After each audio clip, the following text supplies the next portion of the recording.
As a new dad, you know how hectic and chaotic the mornings can get. I'm here to offer you some tips and advice based on my own experience that may help you out with your organization, get a better morning routine going to set a better tone for your day.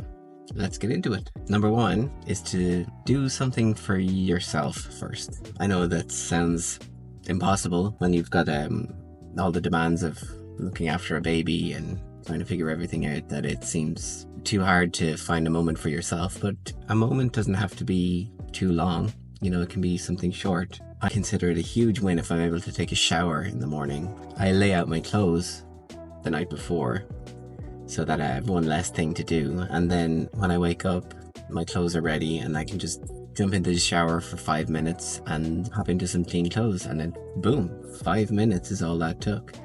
And then that's something I've done for myself. Starting off like that is a great way to set the tone and just get off on the right foot for the day. Number two is breathe. If you can take 1 or 2 minutes to do some breath work, I'll give you a link to some breath work meditations that I've recorded in the link below. You can have them for free. Who wouldn't want that? There's things like the box breathing technique, the 4-7-8 breathing technique. These are all breathing exercises that you can use to de-stress in the morning. I do actually have a video on the box breathing technique.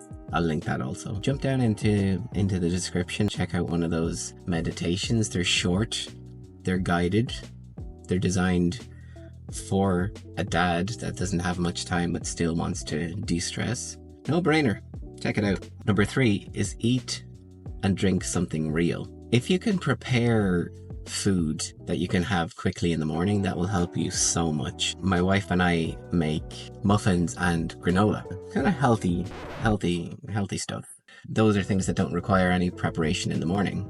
So, hop up, whatever works for you, whatever food is easy for you to put together in the morning, do that. And also lay it out the night before. Have an empty glass beside it so that you remember to fill up that glass with water as you're eating your healthy breakfast. These things are so basic, people don't do them. And even this alone is enough to completely change your day and how it goes. Hydrate and eat well in the morning. Prepare as much as you can the night before so you have little effort to put in the morning. Number four is to plan your non-negotiables. So what that means is you're going to start prioritizing what you need to do. For me, and likely for you, priority number one is the baby. Then priority number two, things like work, things like YouTube channel.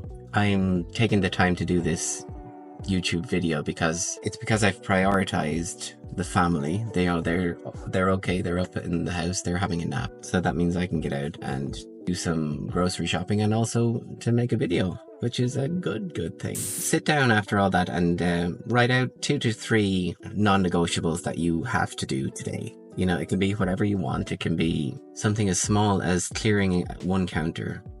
It can be put together that bassinet, clean out the pantry, clean the floor, set up the baby's play area. Whatever works for you.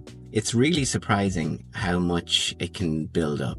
I heard a phrase that said, little by little, a little becomes a lot. So if you're doing these 1 or 2 things per day, that's 60 things per month. And that's clearing a lot off your plate. Even one is still 30 a month. Even one every second day is still 15 every month. I like to, at least once a day, clean up or organize something that's not part of the daily cleanup. So that could be like tackling a single drawer can be very helpful. Because you don't want to be in your home and surrounded by unnecessary clutter, especially when your home is now filled with necessary clutter for your baby. So there you go. And tip number 5 is connect with your child in the morning. So I only have 2 days a week where I have to go into the office, which is a great blessing. So that means there's only 2 days in a week in the morning that I probably won't get to see my son. But if you can and they're awake, add that into your morning routine, because connecting with your baby is extremely important. And it can be tempting to rush out in the morning and not be present with your baby, but take a couple of minutes, because this is this is one of the best times about being a parent, is being with your kid. So there you go. 5 very great tips for a better morning routine. And you can condense these. Feel free to modify them. And also make sure you check out the guided meditations in the link below. All you have to do is pop in your email address. That way I can send them over to you. And until then, like, comment, share, subscribe, stay present with your family, and I'll see you in the next video.